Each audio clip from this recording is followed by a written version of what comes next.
நாட்டு இலக்கிய கோவிலில் நடத்துகின்ற சுயமுத்துடைய உரை பயணத்திலே உங்களிடம் சந்தித்து சில கருத்துக்களை பயணம் கொள்வதை பயிற்சி வருகின்றேன்.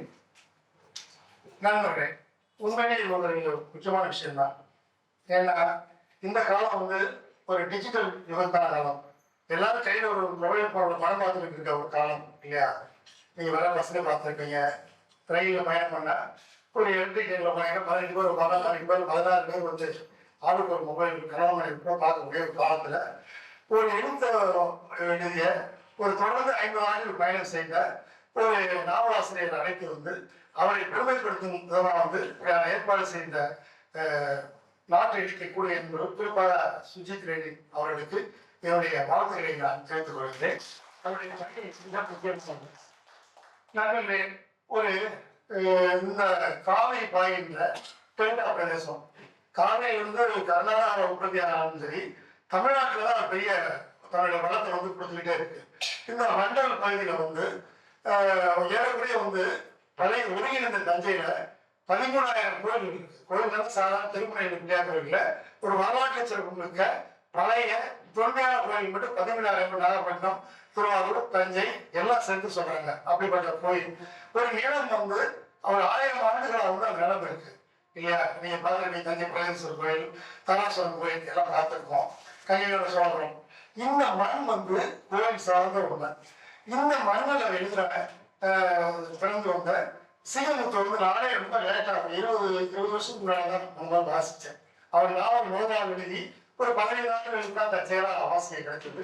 அதுவரை என்னுடைய மனசுல வாசிப்பு முறை ஒன்று இருக்கியா, நான் உங்களுக்கு சொல்றேன், நீங்கள் வாசிக்கிறீங்க சொல்றேன். அதுவரை என்னன்னா தஞ்சைனா நமக்கு தெரிஞ்ச பி ஜானகிராமன், கரிச்சாமி, எம்ஏ நிகழ்றாம் அப்படியான சில பேரை மட்டும் வச்சுக்கிட்டு அவர் கொண்டாடிட்டு இருப்பாங்க. நான் ஒரு மாணவன் என்ன படிக்கிறதா அப்போ 78, 77 அந்த மோகன்களை பற்றி அப்படியே கொண்டாடுவாங்க. அந்த நேரத்தில் நிறைய சினிமா நடிகைகள் பேட்டி இருந்தாங்க. பேட்டி திருமணி தமிழ் எல்லாம் வரும். அதில் நடிகைகளை கேட்டால் என்ன சொல்லுவாங்கன்னா, அப்போ ஒரு கேள்வி வைப்பாங்க, நீங்கள் என்ன நாவல் வாசிங்க, அது ஒரு கிராம நடிகையாக இருப்பான். அவன் என்ன சொல்லுவாங்க, ஜானகிராமன் மோகன் வாசின்னு சொல்லுவான். நடிகைக்கு மோகன் என்ன சம்பந்தம் சொல்லிட்டு அப்புறம் நான் எடுத்து வாசிக்க ஆரம்பிச்சேன். அப்போ நான் ஒரு 20 வயசு பையன் MP வருஷம் பண்ணுவோம். விடவை நாவல் எழுதுறாரு. அவனை பார்த்தீங்கன்னா தொடர்ந்து மோகங்களை தூக்கி பிடிச்சு மேலத்துக்கு வச்சுக்கிட்டு எடுத்துருக்காரு. ஒரு பத்திரிகை ஒரு தொடர்கதை. அதற்கான எல்லா பலவீனம் உள்ளவர்களுக்கு அதுதான். அந்த பலவீனம் ஜெயகாந்தன் சொல்லலாம்.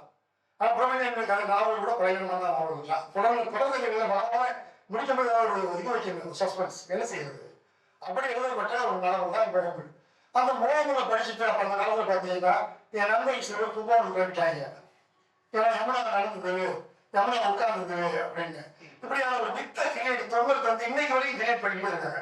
2024 கூட பார்த்தீங்கன்னா அந்த தஞ்சை நிலவுனா அதுதானா, அந்த விஷயம் தானா, நாட்டியம் தானா, மக்கள் தானா அப்படின்னு ஒரு கேள்வி இருக்கு. ஆனால் நண்பர்களே, நான் 81ஆம் ஆண்டு தஞ்சாவூருக்கு போயிருந்தேன். தஞ்சை போய் கும்பகோணம் போனேன். அப்போ போகும்போது பார்த்தீங்கன்னா வலி கொடுத்த ஒரே குடிசைகள் தான். எங்கேயாவது ஒரு இடத்துல நாட்டோட வீடுகள் இருக்கும். மற்றபடி பெரிய அளவுக்கு வசதியாக தெரியல. ஏன்னா மதுரையில் போகும்போது பார்த்தீங்கன்னா இவ்வளவு பின்தங்கி இருக்க பொருளாதாரத்தில் அவங்களுக்கு நிலம் தான் முக்கியம், வீட்டில் மாடுகளுக்கு முக்கியம். அவங்களுக்கு இந்த பெரிய வீடு கட்டுறதுனா ஆர்வம் உண்டு. ஏன்னா மதுரையில் பார்த்தீங்கன்னா சண்டிகை ஜல்லிக்கட்டு மாடு பையன் மதுரை தூக்கோட்டத்திலாமா இருக்கலாம். தஞ்சாவூர் ஜல்லிக்கட்டு இருக்காது. ஏன்னா அவங்க நிலத்தை வச்சு முழு பேரை விளையுங்க. முழு பேர் விளைஞ்சாலும் விவசாயிக்கு என்ன ஒன்றும் கிடைக்காது. இந்த நிலம் எப்படி கொடுக்கணும்? அந்த வாழ்ந்த மன்னர்கள் மக்கள் யார்? 1000 ஆண்டுகள மனிதர்கள் வாழ்ந்திருக்காங்களே, இந்த மனிதர்கள் எப்படிப்பட்டவர்கள்? இதை பற்றி எல்லாரும் ஒன்றும் இல்லை. முதல்ல பார்த்துட்டு நம்ம ஆச்சரியம் பார்த்து 81. அப்புறம் ஏதோ ஒரு வகையில் விட்டு அப்புறம் சூழல் சுத்தமாக பாதிச்சா கூட ஏதோ ஒரு எனக்கு ஒரு சின்ன நெருக்கம் வந்துருச்சு. அப்புறம் ஒரு 20 ஆண்டு 22 ஆண்டுக்கு முன்னாடி அவர் தற்செயலாக சீமுத்துவை எடுத்து வாசிக்க ஆரம்பிச்சோடனே என்னுடைய பிரமை இந்த தஞ்சை மண் அப்படிங்கிற பிரமை முழுது காண்பிடுச்சு. யார் அந்த சீமுத்து அப்படின்னு. அப்புறம் 2004 மதுரையில் தற்செயலாக ஒரு கூட்டத்தில் நைட் இரவு சந்திச்சு உற்சாகமான மனிதனோடு சந்தோஷம் பேசிக்கிட்டு இருந்தோம். அப்போ அவருக்கு பேச்சு இருந்தாரு, தங்கமே இருந்தாரு. அவர் வார்த்தா உண்மையிலே ஒரு தங்கமான மனிதன் தான், அது ஒன்றும் சந்தேகமே கிடையாது. அவருடைய எழுத்துக்கள் சரி, இவர் இப்படிதான் பெருசா எழுதிக்கிட்டு இருக்காரு. இவர் உண்மையிலே யாரையும் பார்த்தீங்கன்னா இப்ப அவருக்கு எல்லாமே கேரக்டர்ஸ் தான். அவர் சந்திக்கிற நாவல்களை சந்திக்க எல்லா மனிதர்களுமே அவர் கதாபாத்திரங்கள் தான். அவர் போல அவரு கதையை ஆக்கிக்கிட்டு இருக்காரு. இது எப்படி இவரால் சாத்தியம் அப்படின்னு ஒரு கேள்வி இருக்கு. இப்போ சமீபத்தில் வந்து ஒரு நாவல் இருக்காரு சோழகர் அப்படின்னு 1000 பக்கம் பெரிய புத்தகம் A4 சைஸ்ல இவ்வளவு பெருசில் போட்டிருக்காரு. பெரிய புத்தகம். நம்ம நண்பர் விஜய் கேட்டேன், அப்புறம் அவரே வாங்கி அனுப்புனேன். சஞ்சய் போயிருந்தா அந்த நாவலை எடுத்து வாசி நானே ஒரு நாவலை வந்து ஒரு மணிக்கு வந்து 70 பக்கம் 80 பக்கம் 3 பக்கம் வாசிக்க முடியாது. எனக்கு நாவல் வாசிக்கிறது சாதாரண ஏதோ ஒரு வடிவம் சொல்ற அரிசி சாப்பிட்ற மாதிரி. ஏன்னா 10 வயசுல ஆரம்பிச்ச கூடாதான் இப்போ விட நாவல் எழுத வாசிச்சு வச்சிருக்கேன். ஆனா என்னுடைய சோழர் நாவலை வாசிச்சா போயிட்டே இருக்கு. ஏகப்பட்ட கதாபாத்திரங்கள், ஏகப்பட்ட சம்பவங்கள், ஏகப்பட்ட மனிதர்கள், இதுக்குள்ள ஒரு கதையை பின்னி கொண்டு போயிட்டே இருக்காரு சிஎம் முத்து. சரி, இதுக்கு முன்னாடி அந்த நாவல் வந்து வாசிக்க என்ன தோணுச்சுன்னா, ரஷ்யாவில் வந்து அலெக்சி டால்ஸ்டாய் அப்படின்னு ஒரு பெரிய ஒரு முக்கியமான நாவலாசிரியர். அவர் வந்து 1930 எழுதியிருக்காரு. அக்னி பரீட்சை அப்படின்னு பார்த்துருப்பீங்க. 3 தொகுதி ரஷ்யாவில் நடந்த புரட்சி சமூகத்தில். அதே நேரத்தில் அவர் அலெக்சி டால்ஸ்டாய் என்ன எழுதுறாருன்னா, சக்கரவர்த்தி பீட்டர் ராமகிருஷ்ணன் SRK அந்த கம்யூனிஸ்ட் தலைவர் அவர் மொழி இருந்தது. இந்த 2 நாவல் வாசிப்பது இப்படி பரிசு இவ்வளவு. அப்புறம் பசுமர்கள் அத்தமனவர்கள் 3 கிழமை இருக்காங்க. இவங்க எல்லாருக்கும் வந்து என்னன்னா ஏதோ ஒரு வகையில இந்த மாநில பரப்படி பாரதியார் சொன்ன மாதிரி இவரை சுற்றி வெளியில் இருக்க மனிதர்களை பற்றி எழுதிட்டே இருக்காரு. இவர் வந்து இவருடைய கதைகள் வந்து இவ்வளவு விஷயங்களை வந்து ஒரு தஞ்சை டெல்டா பகுதியில மனிதர்கள் என்பவர்கள் வெறுமன வசதியாக வாய்ப்பாக உட்கார்ந்திருந்த பாரம்பரிய பணியாளர்கள் சௌகரியமா இருந்தாங்க. ஆனா 40 அங்க நிறைய வந்து விவசாயிகள் உள்ள போய் தந்தை பெரியாருடைய கருத்துக்கள் உள்ள போன பிறகு ஏற்பட்ட அலட்சியில எல்லாம் அங்க இருந்த பண்ணையாளர் எடுத்துட்டு எல்லா பண்ணையாளரும் நேர மயிலாப்பூரும் பாம்பே மாவுந்தாருக்கும் டெல்லி கடவுள் போயிட்டான். இன்னைக்கு ரெண்டு எல்லாம் அமெரிக்காவில் அப்படிதான் போற மாதிரி போன பிறகு அங்க உட்காந்து அவங்க என்ன பண்றாங்க, திரும்ப இலக்கியத்தை கைது நம்ம கேட்டாரு. அந்த கேள்விக்கு ஒரு முக்கியமான கேள்வி, ஏன் சீமத்து ஆட்சிக்கு பெருசா இல்ல அப்படின்னா, அவன் அங்க உட்கார்ந்துக்கிட்டு திரும்ப எல்லா விதமான விருதுகளையும் எல்லா விதமான லாபிகளையும் எல்லா வித நிறுவனங்களையும் உட்கார்ந்துக்கிட்டு அவன் செஞ்சுக்கிட்டே இருக்கான். அவன் திரும்ப அவன் காட்டிக்கின்ற ஒரு விஷயம் என்னன்னா, தஞ்சைனா இசை, தஞ்சைனா ஒரு திருவையாறு தான் தஞ்சை என்ன நாமக்கல் இல்லையா இல்லையா, அதை வந்து அவங்க வந்து பண்ணிட்டு திரும்ப இலக்கியத்தை கையில் எடுத்துக்கிட்டாங்க. அவங்க வந்து எழுத்து பத்திரிக்கை ஆரம்பிக்கிறாங்க. அவங்க தான் இதாண்ட எழுதுங்கிறான், இதாண்ட நாவல்கிறான், இதாண்ட போலீஸ் மாதிரி இதாண்ட சில்லறைக்கிறான்.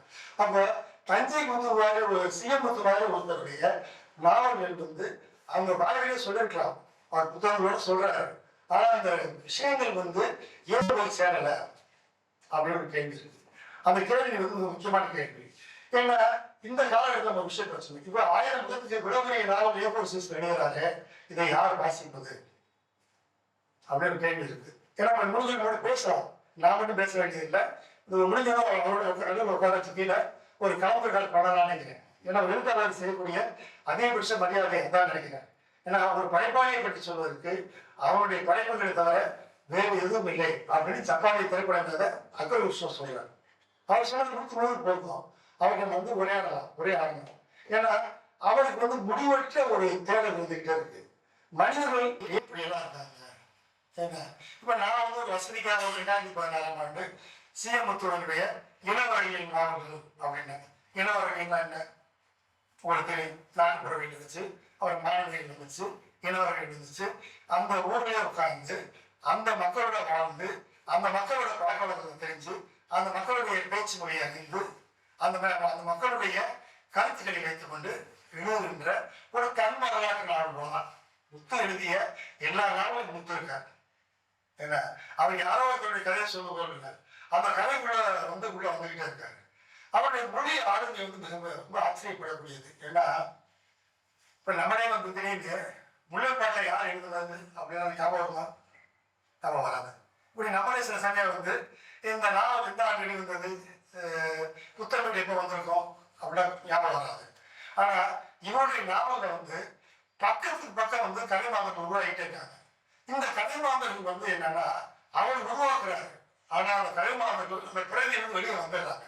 வெளியே வந்து நம்மளோட வந்து ஒரு டயலாக தொடங்குறாங்க. அவருடைய முதலாவதான நெஞ்சி நடுவை தொடங்கிட்டு இருக்கு. அப்புறம் அவரை பத்தி ஒரு விஷயம் இருக்கு.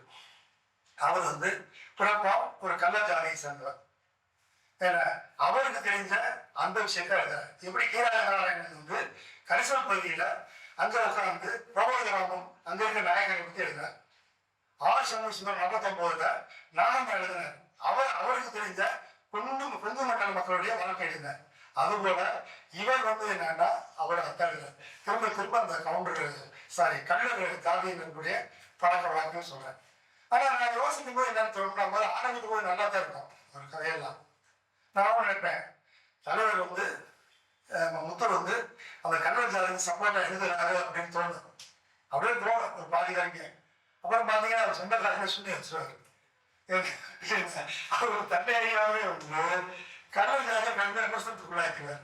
அது ஒரு நோக்கமே இல்லை. எப்படி நடக்குது?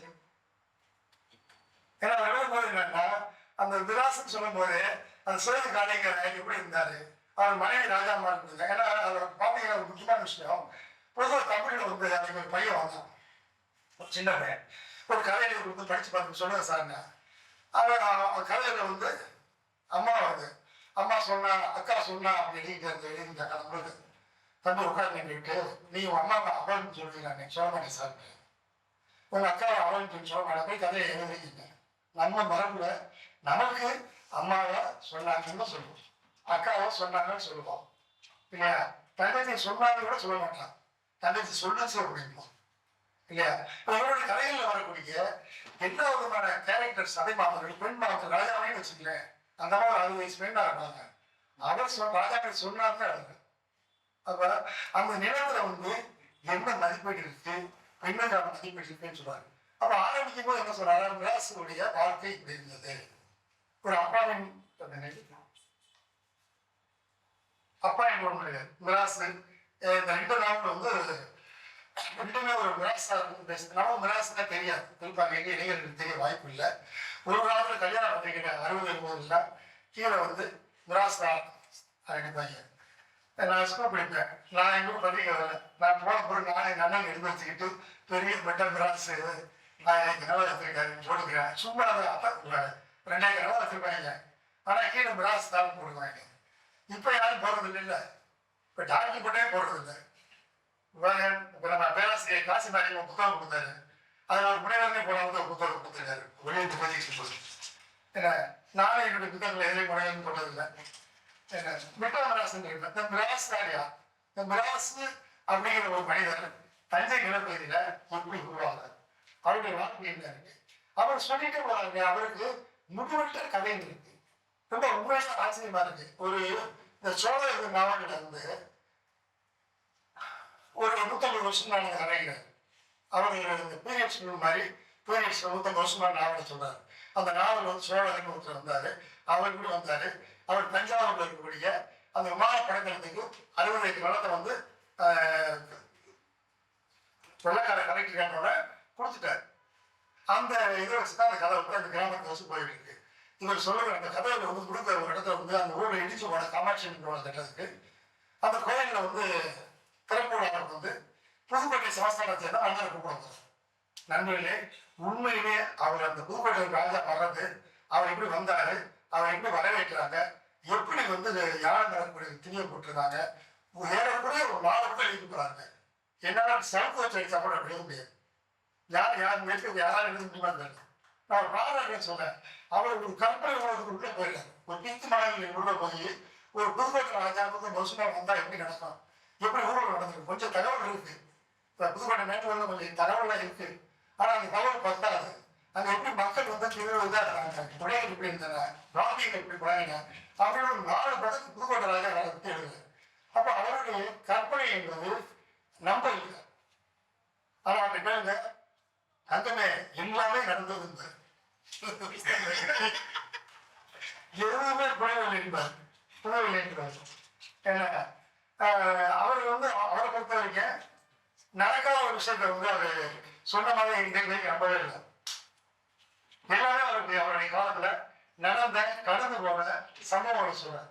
அவரை வந்து என்னன்னா இந்த சம்பவங்களை சொல்லும் போது வந்து அவருடைய கண்படைப்பான ஒரு விஷயத்தை நம்ம வந்து எடுத்துக்கணும்.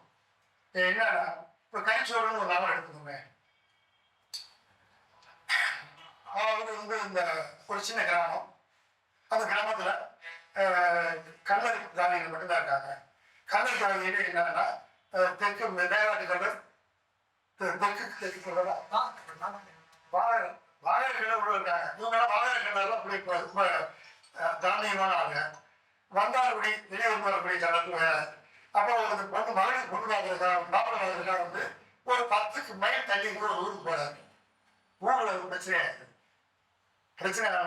என்ன சொல்றாங்கன்னா, அவங்க எல்லாம் சரியில்லாத ஆட்கள், அங்க போய் பணம் கொடுக்கலாமா அப்படின்னு ஊர்ல பிரச்சனை ஆகுது. இதெல்லாம் நம்ம மேல ஒரு கிராமத்துல அவன் கல்யாணம் பண்ணா நீ பொண்ணுகளே நம்ம தெரியுமா, என் பொண்ணு எனக்கு தெரியுமா கேட்காது, உங்க பொண்ணு கேட்காது, என்ன பையன் கேட்க மாட்டான். ஏன்னா அவங்க தான் யதார்த்தம். ஆனால் இவர் சொல்லக்கூடிய ஒரு 1960 காலகட்டத்தில் அந்த ஊரில் வந்து தகராறு போடுறாங்க எல்லாம், அதை எப்படி பணம் கொடுக்கலாம். அப்போ அந்த வாதக கல்லூரியில் ஒரு பையன் சாம்பசிவன், அவனை இவருடைய இந்த மகள் வந்து இந்த பொண்ணு வந்து விரும்புது. அதில் என்னன்னா அவங்க வந்து அறுத்து கட்டுற ஜாதிக்கிறாங்க. அறுத்து கட்டுறதுனா திருமணம் ஒத்துழைனா டிவோர்ஸ் பண்ணிட்டு திரும்ப வந்து தலையை கட்டி போட்டு அந்த பொண்ணு வேற கல்யாணம் பண்ணிக்கலாம், பையன் வேற கல்யாணம் பண்ணிக்கலாம். வந்து ஜனநாயகபூர்வமான ஒரு அவங்களே ஒரு குரூப் கொடுக்குறாங்க. அந்த பையன் அந்த பொண்ணு பத்மாவதிக்கிறேன் என்னுடைய மகள் விரும்புறாங்க ஒரு கூடாது. இதை ஒட்டி நடக்கிற வாதம் வந்து நாகம் போது இருக்கு. ஏன்னா அந்த பையன் என்ன பண்றாங்கன்னா ஊர் திருவிழா வருது. அந்த வந்தாறுகுடினா நீங்க வேடிக்கை என்னன்னா வந்தாறுகுடி சொல்லும்போது எனக்கு வச்சு இவர் தாத்தாக்கு வந்து 1888ஆம் ஆண்டு கூடத்தோரைக்கும் ஒன்று அருள்மொழி ஊர்ல இருந்து அவங்க நல்லா தாத்தா காலத்துல 1898 வந்துட்டாங்க. வந்து அந்த ஊர்ல எங்க ஊர்ல வந்து கிராம சமையல் ஊர்ல ரைஸ் வச்சு நிலம் வச்சு கடை வச்சு ரொம்ப வசதியான மனுஷனாக இருந்தாலும் எங்க அப்பா தான் இருக்கும். ஆனா எனக்கு 1970 வரைக்கும் எங்க ஊர்ல சின்ன விஷயம் என்ன வச்சுருக்கேன். என்ன சொல்லுவாங்கன்னா இந்த வந்தாங்க வந்தாங்க கொடுப்பாங்க. நாங்க நினைப்பேன் என்னடா 30 வருஷம் ஆச்சு என் தாத்தா வந்து. ஆனாலும் கடைசி வரைக்கும் அந்த ஊரில் எவ்வளோ நான் கிட்ட சொல்றது பாருங்க, அந்த முதல் குழந்தை தடுப்பு பிறந்தாங்க. அதான் முதல் பேருக்கு அந்த ஒரு காலத்துக்கு கிட்ட போனேன். ஆனால் 80 வருஷமா வந்தார் முடிப்பாங்க. அந்த வந்தார் முடிக்கு என்ன இடத்துல இருக்குன்னா இந்த ஒரு ஜாதிகளே பாருங்க, அவன் வந்து பணம் தர மாட்டேங்கிறான். அவன் என்ன மாதிரி சைடு ஆடு கிடையாது, 4 ஆடை வெட்டி கூடத்துக்குள்ள சாப்பாடு போடுறேன்னு போடுவான். கழிச்சு உடனே என்ன கண்டிப்பாங்க. இப்போ நீ வந்து இவங்க எதிர்பார்க்க மாட்டாங்கன்னா சாப்பாடு கடை வெட்டு மற்ற பொதுவாக தங்கம் இதெல்லாம் கிடைச்சிடுவாங்க. தண்ணி தான் குடிக்க மாட்டாங்க. ஆனால் அதே நேரத்தில் ஒடுக்கப்பட்டு விளிம்பில் இருக்கக்கூடிய பெண்களை எல்லா விதமான பாலியலான நன்மைக்கு படுத்துறது யாருன்னா ஆதிச்சாரி தான் இல்லையா? அதான் காலகாலமாக நடந்துகிட்டு இருந்தது. இப்போ இல்லை, இதான் நடந்துகிட்டு இருக்கோம். ஆனால் அவங்க அந்த நானே நினைப்பேன் எங்கள் ஊரில் அப்படி பேசுவாங்க இப்படி பேசுவாங்க. ஒரு உடனே நான் கிராமத்தில் இருந்து வந்தவங்க. ஆனால் ஏன் அந்த குடும்ப பற்றி சித்திரவதை கொடுக்குறாங்க. அதில் வந்து அவங்க தீட்டு வராதா அப்படின்னா வராது. ஏன்னா கரெக்டாக நிராசிருந்தாரு சிவந்து காலிங்க. அவர் ஒரு அம்மாவோட இது வச்சிருந்தார், ஒரு பட்டியலில் போட்டீங்க. அவர் அவருக்கே தெரியும், அவருக்கு அது ஒரு கருத்து. ஆனால் அதே நேரத்தில் ஒரு சொந்த ஜாதகத்திலேயே ஏமாக்கு வந்து அடிச்சுக்கிட்டு கடைசி என்ன ஆகுனா அந்த பொண்ணோட அண்ணனை வந்து தங்க வேணுங்க. அவனை வந்து அந்த ஊர்காரங்களுக்கு வந்து ஒரு தங்க வீடு கொத்த பிடிக்கணும்னு ஒரு ஏற்பாடு பண்ணி அதனால ஆளை வெட்டுறாங்க, வெட்டி கழுத்தை வெட்டி போட்டுறாங்க. ஏன்னா வந்து தங்கையுடைய காதலை அங்கீகரிச்சுட்டாங்க. அப்போ ஒரு கல்லர் அப்படிங்கிற பிரேமுக்குள்ளே ஒரு ஜாதிக்குள்ள ஜாதி இங்க என்ன மாதிரி நடந்துகிட்டு இருக்கு அப்படிங்கிற ஒரு விஷயத்தை தான் சொல்றாரு.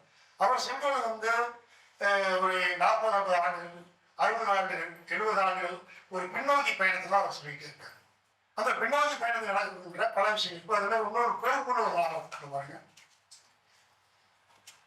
இது ஒரு சுவாரஸ்யமான நாவல். இந்த நாவல் பார்த்தீங்கன்னா நிறைய இடத்துல சொல்றாரு. கல்லூரியோட மறுக்கொண்டார், விஸ்வராயர், நாட்டார், புச்சுராயர் இப்படி ஒரு 30-40 பேர் சொல்லிட்டே இருக்காரு. அப்புறம் அவர்கிட்ட கேட்டேன். அப்புறம் அவரே ஒரு இடத்துல சொல்றாரு, மரக்காரில் இருக்கிற நெல்லை எண்ணிக்கலாம், ஆனால் கல்லூரியில் இருக்க பட்டப்பேரை எண்ண முடியாது. எப்படி கல்லூரி இப்படி ஒரு பட்டப்பேர் இருக்குன்னு தெரியல. அதுவே நாளைக்கு என்ன மாதிரி ஆளுக்கு ஒரு வகையில் பட்டம் போட்டுக்கிட்டு அதில் இருக்காங்க. இதில் இன்னொரு விஷயம் என்னன்னா இந்த அகமண திருமணம் முறை. இவன் தங்கச்சி அவன் நினைப்பான், அவன் தங்கச்சி என்ன நினைப்பான். ரைட்டு, அடுத்த தலைமுறையில் வரணும். அவங்க விளையாட என்ன ஆகும், பொண்ணு எடுத்துட முடியுமா? எனக்கு தான் 70களோட சிக்கல் இருந்தது. இப்போ இல்லை இல்லைங்க. 70களில் பதினெட்டு கூட மதுரை பக்கமே அப்படின்னா தஞ்சாவூர் சொல்ல வேண்டியதில்லை. அப்போ என்னன்னா இந்த வீட்டில் பொண்ணு எடுக்கிறாங்கன்னா போய் அந்த பொண்ணுக்கு உரித்தான தெரியுமா இல்லையா தாய்மாமன் அந்த போய் கேட்கணும். அந்த பொண்ணு விரும்பினாலும் சரி, பொண்ணை பார்த்த அம்மா அப்பா விரும்பினாலும் சரி, அம்மா விரும்பினாலும் தர மாட்டேன். பொண்ணை வந்து எடுக்க முடியாது. எடுத்தா பெரிய வெட்டி குத்துறாங்க. எனக்கு பெரிய சில பகுதிகள் கொலையே நடந்திருக்கு. இந்த நாவல் கொலை நடக்கல. ஆனால் இப்படி வந்து இந்த ஜாதிக்குள்ள வந்து எனக்கு மனிதர்கள் பூராமே நீப்பு நிலம் என்ன நிலத்தை உட்கார்ந்து ஏன் இப்படி இருக்க ஒரு சொல்லக்கூடிய கதையில் வரக்கூடிய நடந்துக்கலாம். மோசமானவர்களாம் மோசமானவர்கள் அல்ல, வன்முறையாளர்களாம் வன்முறையாளர்கள் இல்லை, ஆனால் குடும்பமானவர்கள் அல்ல. இவருடைய பெரும்பாலான நாவல்கள் வரக்கூடிய முக்கியமான கதாபாத்திரம் எல்லாமே குடும்பமானவர்கள் அல்ல. ஆனால் அவங்க வந்து ஏன் வந்து இப்படி வந்து ஏதோ அப்படின்றாருல அவங்க இருக்காங்க. இதுல என்ன காரணம் இருக்கும் நான் யோசிச்சு பார்த்தேன். ஏன் ஜாதி வந்து இவ்வளவு நெருக்கமா இருக்கு?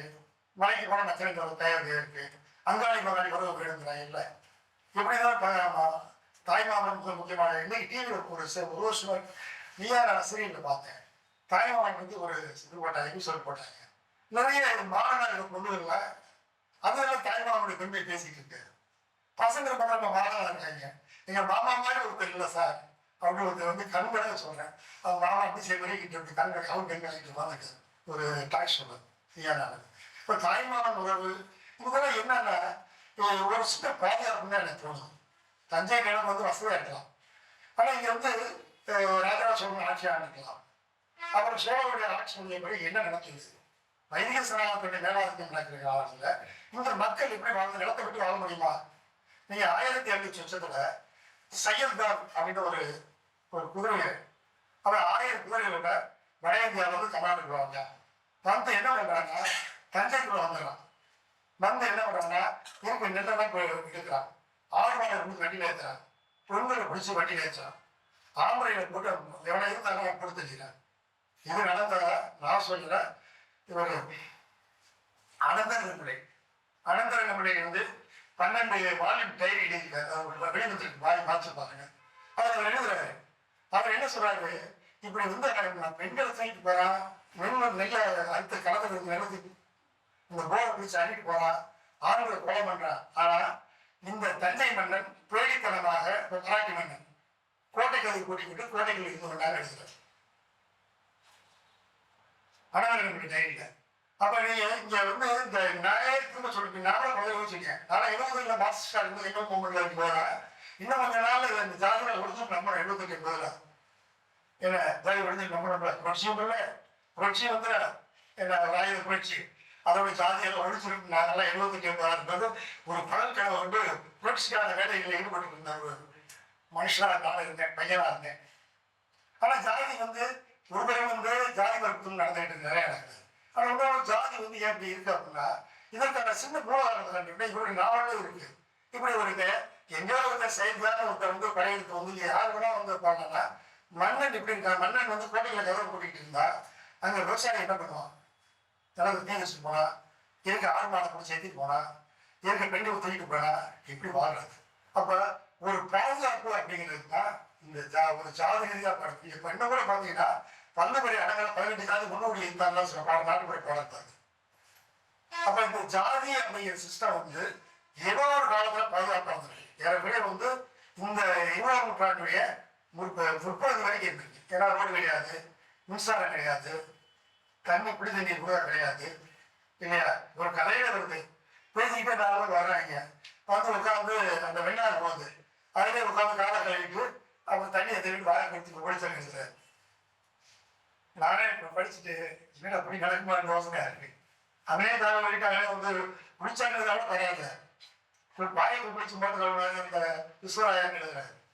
அப்போ தண்ணி எப்படிப்பட்டது, அப்போ வாழ்க்கை என்னென்ன, பசி, வறுமை இல்லையா. அப்போ இங்கே ஆளக்கூடியவன் யாருக்கு இருந்தால் ஆற்றுவே இல்லை. 20 வரைக்கும் சொல்லிச்சுட்டே இருந்திருக்கான்.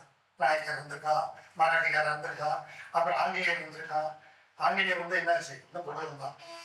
அப்போ இந்த மாதிரி ஒரு காலகட்டத்தில் மனிதர்கள் வாழ முடியாத போகும்போது நிலம் சார்ந்து வாழ்கின்ற மனிதர்களுக்கு அந்த கிராமம் தான் பாதுகாப்பு. அந்த கிராமத்தில் வாழ்கின்ற ஜாதி தான் பாதுகாப்பு. இவர் பல இடங்கள் சொல்றாரு, குடிப்படைன்னு சொல்றாரு. குடிப்படைனா அவர்கள் செய்யக்கூடிய ஜாதியினர். இப்ப மன்னார், நாளிதன், இப்படி வந்திருக்காங்க இல்லையா, இவங்கெல்லாம் சிஎஸ்சி கொடுத்துருக்காங்க. இன்னொரு வந்து வயலில் வேலை செய்யக்கூடிய பட்டியல் எடுத்தார். இப்படி இவங்கெல்லாம் இருக்காங்கன்னு சொல்லிட்டே போறாரு. ஆனா இவருடைய நாவல்களில் வந்து போறதோடு தொட்டு காட்டிட்டு போறாரு இல்லையா. ஒரே ஒரு நாவலில் தான் அந்த பிரச்சனை வேரடி மண் கொண்டதான் வந்து கீழே வெண்மணியில 43 பேர் கொல்லப்பட்ட போது, தீயினால் கொலை செய்யப்பட்ட போது அதை ஏற்படுத்திக்கான ஒரு காரணத்தை வந்து ஒரு துப்பறி வாகனம் போய் கண்டுபிடிக்கிறார். எப்படி வந்து ஒரு 1967 67 நினைக்கிறேன், 67 வந்து 43 பேர் கீழே வெண்மணி அப்படிங்கிற தஞ்சை கிராமத்துல ஏன் வந்து தீ வைக்கிட்டு கொலை பண்ற அளவுக்கு அங்க இருக்கக்கூடிய அந்த விலாசனுக்கு இவ்வளவு வன்மம் ஏன் வந்தது, ஒரு காப்பீடுல கூட கேட்டதாலையா அப்படிங்கிறதுக்கு பின்னால் இருக்கக்கூடிய அவங்களுடைய விழிப்புணர்ச்சி. ஏன்னா தஞ்சையில பெரியாருடைய பேச்சுக்கள், இடதுசாரிகளுடைய கருத்தியல் இதெல்லாம் உள்ள போகும்போது அங்க இடதுசாரி கருத்து கொஞ்சம் சமீபடைஞ்சவங்க ஆரம்பத்தில் தட்டிடுறான் அப்படின்னு நினைக்கிறதா அந்த விஷயமா கீழே படுகொலைக்கான மூலமாகும். அந்த காரணத்தை வச்சு ஒரு வேரடி மண் ஒரு நாவல் இருக்காரு. அந்த நாவல் வந்து மிக ஒரு முக்கியமான நாவல். ஏன்னா இந்திரா பாசாரி ஒரு நாவல் இருந்தார், பூர்ணிபுரம். அது வர செய்யணும் ரொம்ப மேலோட்டமா இருக்கும். ஏதாவது சொல்லணும்னா பாப்பாக்குரிய நடுவுடைய தான் இருந்தார். அவருக்கு எங்க நகர்புறத்தில் வளர்ந்து இருந்தவர் வந்து எப்படி வந்து புழுதிப்புழ நாவல் எழுதுறது, புழுதிப்புழ நாவல் பாராட்டினாங்க. நான் அப்படியே வாசி பார்த்து வந்து ஒன்றும் ஓடி அடவரை இல்லையா அப்படின்னு தோணுச்சு. பாராட்டா இருந்துச்சு. புழுதிப்புழ நாவலில் வர கேரக்டர்ஸ் வேறு. ஆனால் இவருடைய கேரக்டர்ஸ் வந்து அந்த நிலத்தில் நிலம் வந்து மனிதர்கள் இப்படிதான் உருவாக்கி வச்சிருக்கு இல்லையா. நீ வெளியே போனீங்கன்னா குச்சிராயரே எப்படி இருக்காரு, மறுபண்டாரே எப்படி இருக்காரு, இப்படிதான் ஒரு கேள்வி கேட்ட காட்டேரி தான் சொல்றாரு. அவர் இன்னைக்கு தான் போட்டு ஓட்டி எடுத்துக்கிறாரு. இப்படி எல்லாம் இருக்கும்போது ஆனா இவருடைய முத்துக்கு எனக்கு பிடிச்ச மிக முக்கியமான விஷயம் என்னன்னா, இவர் யாரையும் பெரிய ஒரு வில்லனாக ஆக்கலைங்க. ஒரு பெரிய வில்லனாக்கி அவன் தான் எல்லா கொடுமையும் காரணம் அப்படி இல்லை. அவர் சொல்லும் போது ஒரு தர்க்க ரீதியா அந்த பாத்திரத்தை உருவாக்கிட்டு போறாரு. அதனாலதான் அவருடைய பெரும்பாலான நாவலில் எங்க முடியுதுன்னே தெரியல. முடியுமான இந்த நாவல் அது வறுமையா நினைச்சுட்டு தான் டக்கு முடிச்சு போட்டு போயிருவாரு. அவருக்கு அந்த நாவல் முடிக்கிறத பத்தியோ இது உற்சம் வளர்ச்சி வீழ்ச்சி அப்படிலாம் அவருக்கு எந்த கவலை கிடையாது. அவர் ஒரு அடிப்படை கதை சொல்லி, எப்படி கீரா ஒரு கதை சொல்லியோ ஆர் சந்தோஷம் ஒரு கதை சொல்லியோ, ஆனால் அவர்களை விட இவர் இன்னொரு வந்து ஒரு அரசியலே பேசுறார், முழுக்க அரசியல் பேசுறார். இப்ப கடைசி நாவலில் வந்து சோழர்ல பார்த்தீங்கன்னா ஒரு உயிரோடு இருக்கக்கூடிய பூலிவாணியாரோட ஒரு கேரக்டர் ஆகிறார். இவருடைய விலாச நாவல்ல இருந்து காமராஜர் ஒரு கேரக்டர் ஆகிறார். இப்படி வந்து நிறைய பேர் வந்து அந்த வட்டாரத்தில் இருக்கக்கூடியவங்க வந்து அவர் நாவலில் வந்து எழுதிக்கிட்டே போகும்போது நீங்க நிறைய ஒரு குழம்பா இருக்கு சொல்லக்கூடிய அந்த குச்சிராயர் இவங்கெல்லாம் கேரக்டர் இவங்கெல்லாம் கதைகள் முழுவான பாத்திரங்களை நம்ம நம்பிட்டு போகும்போது திடீர்னு பூண்டி வாணியார் கூட வந்து என்ன செய்யுது என்ன. அப்ப இதை வந்து இப்ப வேணா சொல்லலாம், ஒரு பின்னணித்துவ வாசப்பட வாசம்னா முத்து வந்து ஒரு பின்னணித்துவவாதி. அவர் வந்து ஏற்கனவே சொல்லப்பட்ட எல்லாருக்கும் செய்து ஒரு போஸ்ட் மாடர்ன் ரைட்டர் சொல்லலாம். எப்படி வந்து நீங்க வாசிக்கிற மாதிரி இருக்கீங்க. இப்ப நான் வந்து ஒரு இனவரவியல் நாவலில் எழுதிய ஒரு முத்து அப்படின்னு சொல்றேன். நீங்க வந்து ஒரு பின்னணித்துவவாதி கூட சொல்லலாம். ஏன்னா அப்படிதான் அவருடைய கதையில் இருக்கு. அவங்க எப்பவுமே வந்து காலேஜ் 25 வருஷம் படிக்கும் போது ஒரு கதை எழுதினேன். அதுதான் மம்மர் ஒரு சிறு எழுதினேன். இப்போ சம்பளத்துக்கு தாமரை தீபம் கல்யாணம் வாசிட்டு போய் ஒரு கதை எழுதி எங்கள் ஆசான் வந்து என்னுடைய ஆசான் ஐசி பாலசுந்தரம் கூட எங்கள் பேராசிரியருக்கு கொடுத்தேன். அவர் தான் அனுமதி பொறுப்பு படித்து வாய்க்காக கூட்டு கேண்டீன் கூட்டு போனாங்க. இவர் கதையை பேச்சு போட்டுருந்தார். ஏன் சார் எதுக்கு இந்த கதையில ரொம்ப கொலை பண்ணேன். இல்லை சார் அந்த கேரக்டர் மொதல் கதையிலேயே ஏதோ திருவள்ளுவர்ல அந்த கேரக்டர் கூப்பிட்டேன் நான் சொன்னாரு. அப்படி கொல்லப்படாதியா, எல்லா கேரக்டரும் நீ படிச்சது, நீ நிறைய வாசிக்கிற என்கிட்ட பேசுற, ஆனால் கதை எடுத்தோன்னு ஒருத்தர் சொல்றதுக்கு என்ன ஜாதிக்கு சொல்றேன், ஏன் கோவம் பண்றாங்க. நல்லா பேசுறாங்க கிருஷ்ணப்பையும் அப்படி கிழிச்சு போட்டேன். அது ஏன் சொல்றேன்னா எல்லா கேரக்டரும் அவர் வந்து இந்த படைப்பாளிக்கு வந்து வேண்டப்பட்டது. என்ன அவர் எதிரின்னு யாரையுமே நம்ம கருதான் பண்ண முடியாது. ஒரு மனுஷன் வந்து ஒரு கணத்துல எதிரியா இருப்பான், இன்னொரு கணத்துல நண்பனா இருப்பான். இப்போ 2 பேருக்கு முரப்பாடு இருக்கும். பொண்ணு எடுத்ததுல ஒரு கதை வந்து அப்படி இருக்கும். பொறுப்பு நாவல் இவன் வந்து இன்னொரு இடத்துல பழனி பின்வாங்க போவோம். மச்சினேன், சொந்த மச்சினேன். இந்த கதையில வரக்கூடிய அந்த குச்சிராய் என்ன செய்வாரு, நேர பக்கத்து ஒருத்தர் கூட்டிட்டு இவங்க எங்க கொண்டு வாங்க போறாங்க அந்த வீட்டுக்கு போயிருக்காரு. ஏன்னா கொண்டு வாங்க போகும்போது தாய்மாம வேணும்ல, மச்சவடிக்க வேணும், ரொம்ப அதிர்ச்சி அடைஞ்சிடுவாரு. அவங்க ஒய்ஃப் வந்து ஒரு தகச்சி. இந்த உடனே அந்த ஒரு கணம் மாறிடுது. மனிதர்கள் வந்து ஜீனாராஜன் மாதிரி ரொம்ப அற்பமான எனக்கு இன்னொரு பக்கம் ரொம்ப உன்னதமான பிடிக்கிறது. ஆனா படைப்பாளி வந்து உன்னதத்தை நோக்கி போகணுங்கிறது என்னுடைய கருத்தா இருக்கு இல்லையா? இப்போ நம்ம ரஷ்ய நாவல் வாசிப்போம், நிறைய பிரெஞ்சு நாவல்கள், தமிழ் மொழியில் இருக்கிற நாவல்லாம் வாசிப்போம் இல்லையா? அதை வாசிக்க வாசிக்க வந்து மக்சிம் கார்கியுடைய நாவலை வாசிக்க வாசிக்க அவருடைய வழித்துறைவனோ, அவருடைய திருடனோ, இல்லை தசாவுடைய சூறாடியோ, இதெல்லாம் வாசிக்க வாசிக்க மனிதர்கள் ஏன் இப்படி இருக்காங்க? இந்த கேள்வி தான் இருக்கும் படைப்பு. ஏன்னா இதுக்கு தீர்வு சொல்றது என் படைப்பாளர்கள் போக மாட்டேன். நம்ம முத்துவம் அப்படிதான். ஏன் இப்படி மனிதர்கள் இருக்காங்க? ஏன் அப்போல் செய்தியாக வந்து ஒருத்தரை கொல்ல போறாங்க? ஏன்னா அது ஆரம்பாளத்தில் எழுதியிருக்காரு. ஆனால் பின்னால் வந்து அவருடைய நாவல்களில் அவர் எழுதிய ஒரு வருஷம் சொல்லியிருக்காங்க.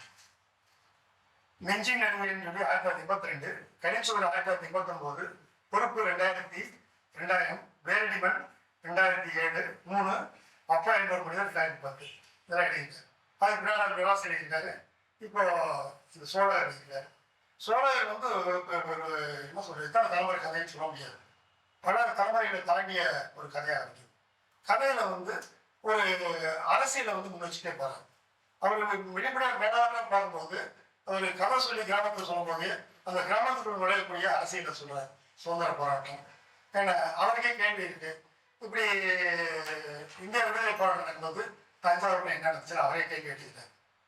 கேள்வி தஞ்சாவூர்ல என்ன பண்ணாங்க? ஒண்ணுமே இல்லை. உள்ள நடந்து எனக்கு தெரியும் அலுவலகம் இல்லை. எங்கள் ஊரில் எங்கள் அப்பா கடை வச்சிருந்த வீட்டில் பெருசு உட்காந்து பேசினேன். புதிய குடிமரம் கடைக்கு முன்னால ஒரு 18 வருஷம் எங்கள் ஊரில் பெரிய ஊர் டிஎம்டிக்கு கொடுத்தாங்க. என்ன சொல்றாங்க கொடுப்பாங்க, வெள்ளக்காரன் என்ன பண்ண நல்லா இருந்துச்சுப்பா. வந்து பாழப்படுத்துறாங்க. சின்ன வயசுல கேட்டுக்கிட்டே இருந்திருக்கேன். ஒரு 7 வயசு போகுது. வெள்ளக்காரன் நல்லவங்க சொல்றாங்க. வெள்ளக்காரன் வந்து அட்லீஸ்ட் நாயகர்களெல்லாம் சட்டுப்படி தான் சொல்றேன். விசாரணை பண்ணி தானே எதிராக போக மாட்டாங்க. அப்படிதான் வர்றாங்க. அதாவது இந்த கதை வரக்கூடிய வெள்ளக்காரன் அதுக்கு முன்னாடி வந்து மனிதர்கள் பேசவே முடியாது. இப்போ ஒரு பராசாரம் இருக்காங்கன்னா அவங்க பெரியவங்க தான் படிக்கிறாங்க. இதோ இப்போ கூட பார்த்தீங்கன்னா சின்னவர் இருக்கிறாங்க. யாரோ ஒருத்தர் சின்னவர் பெரியவர், சின்னவங்க பெரியவங்க, இது மாதிரி இந்த அந்த நிலவுடைமை மதிப்பீடுகள் பெரியவங்க தான். அவர் நடந்தவங்க என்ன செய்வாங்க, செருப்பு போக முடியாது.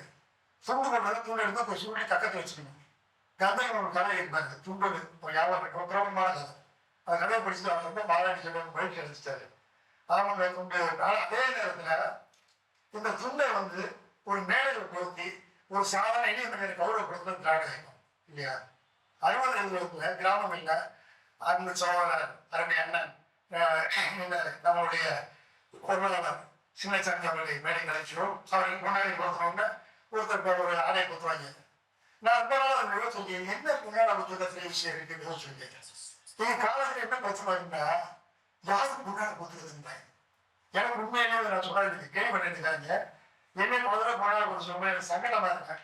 இன்னைக்கு கூட சங்கடமா தான் இருந்துச்சு. ஏதோ இதில் செல்லம் பண்ணி கொடுக்குற மாதிரி இருந்தாங்க. பார்த்து இருந்துச்சுக்கான என் காலத்தில் மக்களை நடத்திடுவாங்க. நாங்களும் சீனியர் பொன்னாட கொடுத்துருப்பாங்க. ஆனால் பொன்னாட போர்த்தப்படுவது இல்லையா மிக முக்கியமானது. அது திராவிடையை போன்றதான் மேடையில் ஒரு சாதாரண எளிய மனிதன் ஏந்தி அவருக்கு வந்து ஒரு தொழிலாளியா இருப்பாரு, ஒரு விவசாயியா இருப்பாரு, உழவராக இருப்பாரு. அவர் உட்படி தொழிலாளியை வந்து கௌரவப்படுத்துறாங்க. துண்டுங்கிற ஒரு அடையாளம். ஆனால் துண்டை வச்சு என்ன நடந்ததுன்னு பார்த்தீங்கன்னா இவருடைய கதையில வந்து செருப்பு போட்டு போக முடியாது. ஏன்னா ஆனால் அதே நேரத்தில் வந்து அவர்கள் எப்படிப்பட்டவராக இருக்காங்கன்னா இப்போ காந்தி சொல்றாரு இல்லையா, தர்மகத்தா சோசியலிசம் வேணுங்கிறார். காந்தி வந்து லெனின் வந்து சோசியலிசம் சொன்னா காந்தி என்ன சொல்றாரு, தர்மகத்தா சோசியலிசம். தர்மகத்தா சோசியலிசம் மாதிரி எல்லா பணியாளர் இருப்பாங்க, ஆண்டைகள் இருப்பாங்களா இல்லையா? நீங்க கேள்விப்பட்டிருக்கோம், படிச்சிருக்கீங்க. ஆண்டை இந்த பட்டியலினத்தவருக்கு வந்து சாணி பால் கொடுக்குறது, அடிக்கிறது, இதெல்லாம் நடந்தால் தானே எழுதுறாங்க. நிறைய வரலாறு இருக்கு. நான் அவங்களுக்கு புதுசாக சொல்றேன். அதெல்லாம் கிடையாது, எல்லாம் மாறிடுச்சு. எல்லாரும் கல்விட்டு தமிழ் செய்வோம் வேற மாற்றத்துக்கு முன்னாடி அதை பண்ணுவோம். ஆனால் நாம் கடந்து வந்த பாதை தமிழர்கள் குறிப்பாக நிலத்தை முன்வைத்து விவசாயம் பண்ணி கொண்டிருந்த தஞ்சை மக்களுடைய வாழ்க்கை எப்படி இருக்கு? அவரே சொல்றாரு, அப்பா என்ற ஒரு மனிதன் இல்லை, இவ்வளவு பேசலாம், பிராசா இருக்கலாம். 20 வேலைங்கிறது 2 ஏக்கர் நிலம், 2 ஏக்கர்லாம் 250 சென்ட். ஒரு 10 வெளியே வச்சுக்கலாம். அப்படியே சுருங்கி என்ன பண்ண முடியும்? கடை போட முடியாது. ஒரு மிராசுன்னு வெளியே சொல்லலாம். ஆனா மிராசு ஒரு கல்யாண வீட்டுக்கு செய்ய வேண்டிய மந்தம் இருக்கு, சீசனத்தி இருக்கு, குடும்பத்துக்காக ஒரு பொங்கல் புத்திவாளி போன்ற பண்டிகை இருந்தால் அவர் எல்லாரும் கொடுக்க வேண்டிய செய்முறை இருக்கு. அதை செஞ்சு காலையிலையும் தண்ணி கொண்டேன். அப்புறம் நிலத்துல வந்து இயற்கை விளையாட கிடையாது, யூரியாவும் பூச்சி மருந்து வருது. அப்போ எப்படி வந்து நிலம் வந்து வரும்? நெல்லுக்கு விலை கிடையாது, நெல்லை வச்சதுக்கு போட முடியாது. அப்போ இப்படியான காலகட்டத்தில் இந்த தஞ்சை மக்களுடைய பிராசார் பாடலும் சீரடிவாகுது. பார்த்தா அப்பா என்ற மனிதர் சொல்றாரு. அவர் வந்து என்னன்னா ஒரு ஒரு 150 வருஷம் தஞ்சாவூர் வாழ்க்கையுடைய ஒரு பிரதிநிதியாக தான் புரிஞ்சுக்கிறார். முத்துவடைக்கான நாவல்களில் அவர் தஞ்சை மகன் வந்து இப்படியெல்லாம் இருந்தது, இப்படியெல்லாம் வளர்ச்சி அடைஞ்சது, இப்படி இருந்தது அப்படின்னு அவர் சொல்லியிருக்காரு. எனக்கு உண்மையிலே ஆச்சரியமா இருக்கு. எனக்கு வந்து கொஞ்சம் உட்காந்துருக்காரு, அளவுக்கு அடிஷனல் உட்காந்துருக்காரு. ஒரு பார்த்து 15 வருஷம் பார்த்த மாதிரி பேர் ஞாபகம் மாட்டேங்குது. எனக்கு கல்லூரியிலே பார்த்தீங்கன்னா 4 வருஷம் படிச்சிருப்பான், பையன் படிச்சிருக்கான். நல்லா ரெண்டு பேசிக்கிட்டே இருக்கான், நான் ரெண்டு பேசிக்கிட்டே இருக்கேன். அப்புறம் தம்பி ஒரு பேர் என்ன ஐயா, அப்புறம் 4 வருஷம் படிச்சுட்டு இருக்கேன். என்னடா 4 வருஷம் டிஏ 3 வருஷம் படிச்சிருப்பா, என்ன படிப்பா ஞாபகம் இருக்கு, பேர் ஞாபகம் இருக்குதா? எனக்கு ஒரு பழகினம், என்னுடைய பழகினம் அப்படிதான் நினைச்சுக்கிறாங்க. ஆனா இவருடைய நாவலில் வந்து நூற்றுக்கணக்கான ஒவ்வொரு நாவலையும் அவ்வளவு பேர்கள் அணுகிட்டே வர்றாரு. நூற்றுக்கணக்கான ஊர்கள், நூற்றுக்கணக்கான சம்பவங்கள். ஒரு ஒரு கோயில் திருவிழா எப்படி நடக்கும் இல்லையா?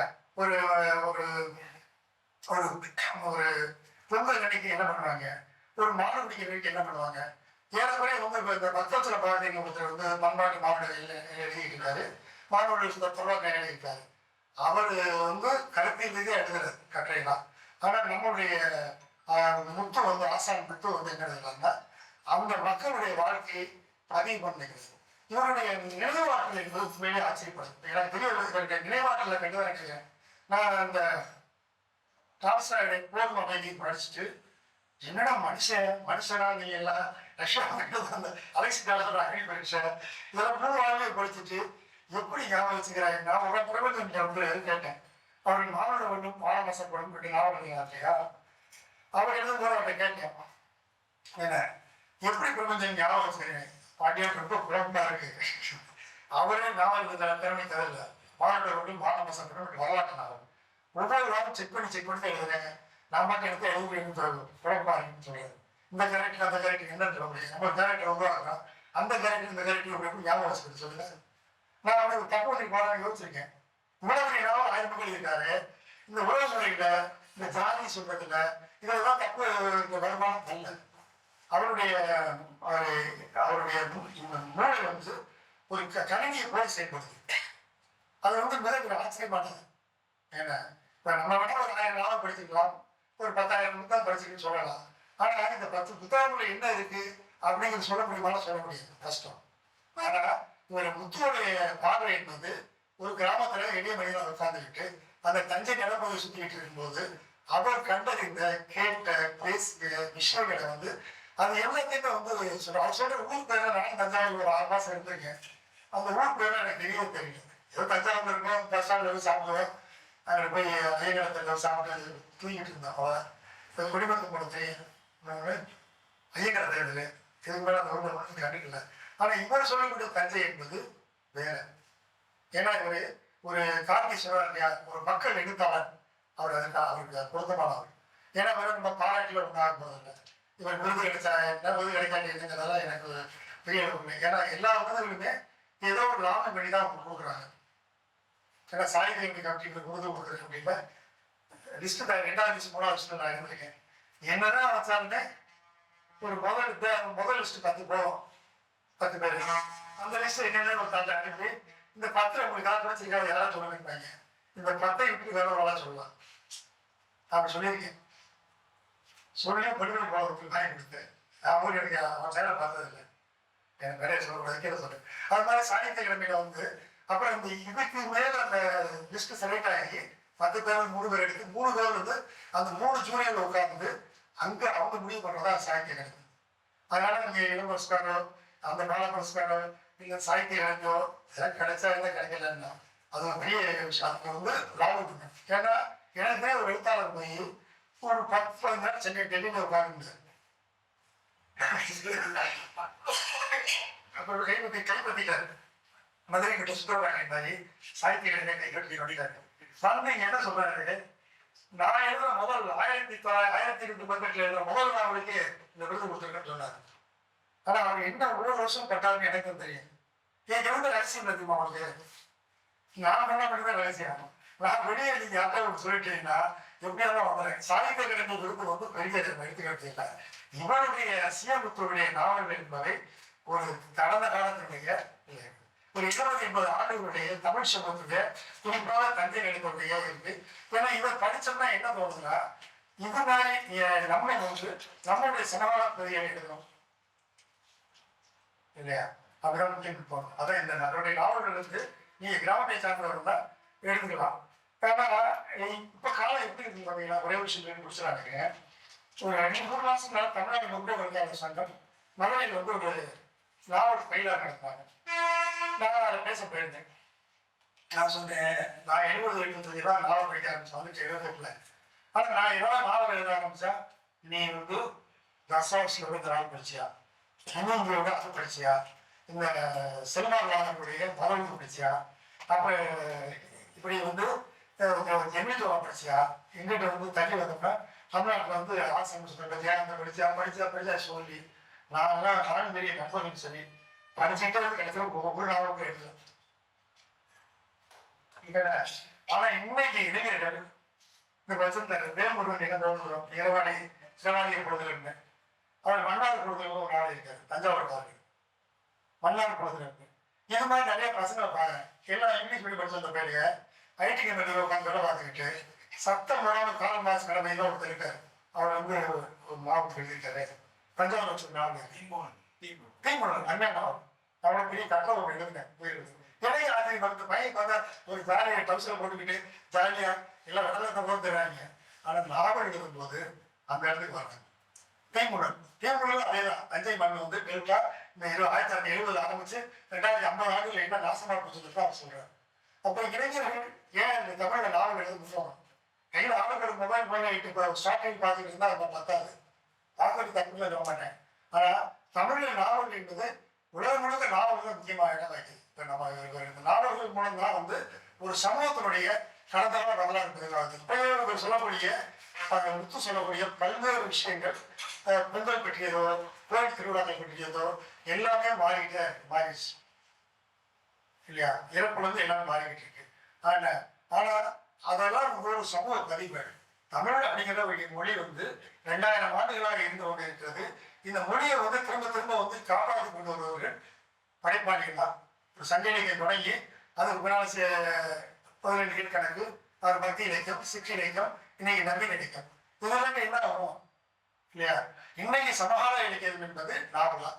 அப்ப நாவல் என்பது நம்மளுடைய குறைந்தபட்சம் முன்னோடி எழுத்தாளர்களை வாசிக்கணும்.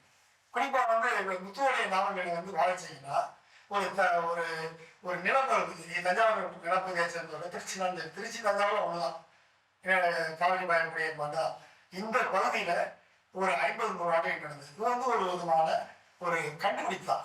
முத்துவோடைய விஷயங்கள் வந்து என்னன்னா ஒரு கண்டுபிடித்தான். அவர் ஏதோ கண்டுபிடிச்சு அதை பூரா வந்து புனைவாக்குறாரு. அந்த புனையோட வந்து என்னன்னா புனையோட இருக்கக்கூடிய மனிதர்கள் எல்லாம் வெளியே தெருவில் உருவாகிட்டு இருக்காங்க. இப்போ நீங்க எதிர்கொள்ளலாம் தஞ்சையில் நாவலை படிச்சுட்டு போய் நீங்க தஞ்சாவூர் தெருக்கள் இருப்பாங்கன்னு பார்க்க முடியாது. ஆனால் அந்த தோணுச்சு எனக்கு. நாவலாம் வாசிட்டு வந்து தஞ்சாவூர் போயிருந்தேன். திடீர்னு நானும் இருக்கேன். எப்படி வந்து 70களில் பொன்னியின் செல்வன் வாசிட்டு தஞ்சாவூர் போய் இறங்கி ஏதோ பொன்னியின் செல்வனுடைய நிலவரையும் கோட்டைகளையும் தெரிந்த மாதிரி இவரோட நாவலை படிச்சுட்டு மனிதர்களை போய் பார்த்தேன், கிராமங்களில் போய் பார்த்தேன். கடைசியில் பார்த்தீங்கன்னா சோழர் நம்ம ஒரு 6 மாதம் மேலே என்னுடைய சோழர் குடியாளுக்கு போனேன். அதை விட ஏறக்குறையங்க ஒரு இன்னமும் ஒரு 50 ஆண்டு பிந்தைக்கேறி போகிறாங்க கிராமம் தாங்க. அவ்வளவு ஒரு பக்கம் வெளிநாடு சம்பாதிச்சது பிரமாண்டான வீடுகள், இன்னொரு பக்கம் விவசாயம் நிலம், எதுவும் பெரிய மாற்றல. சிலம்பத்து சொல்லக்கூடிய இந்த கிராமிய வாழ்க்கையை புனிதப்படுத்தவோ உன்னதப்படுத்தவில்லை. அவருடைய முக்கியமான ஒரு விஷயம் என்னன்னா எதையுமே ஒரு புனிதமாக கருதவே இல்லை.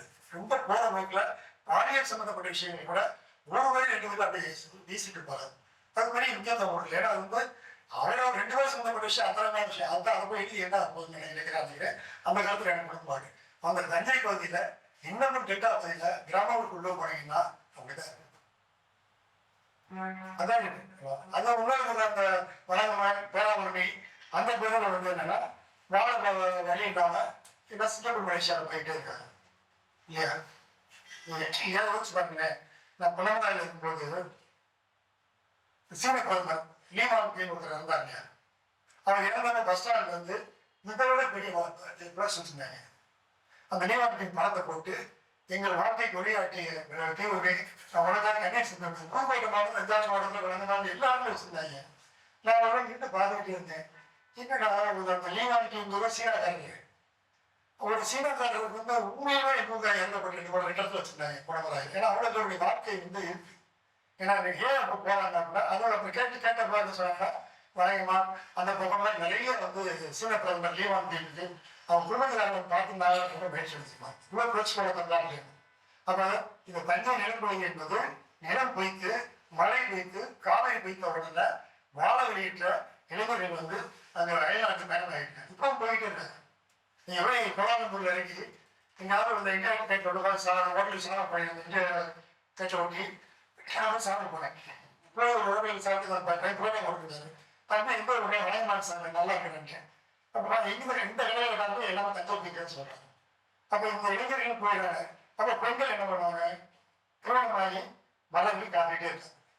நிறைய சாலையும் நிறைய இருக்கு. ஏன்னா அவங்க சம்பாதிச்சு கேட்டேன். நான் எங்கள் கல்லூரியில் அப்படித்தான் இருக்கு. மாணவிகள் போயிருப்பாங்க. ஏன்னா வீட்டுக்காரர் போயிட்டு எப்போ 2 வருஷம் ஆகும் சார்னு இதுக்கு வந்து பிள்ளை கல்யாணம் போகிறா 2 வருஷம் போய் சம்பாதிச்சு கொண்டு வருவாங்க. செலவு எடுக்கல அப்படின்னு இடம் வாங்கணும்.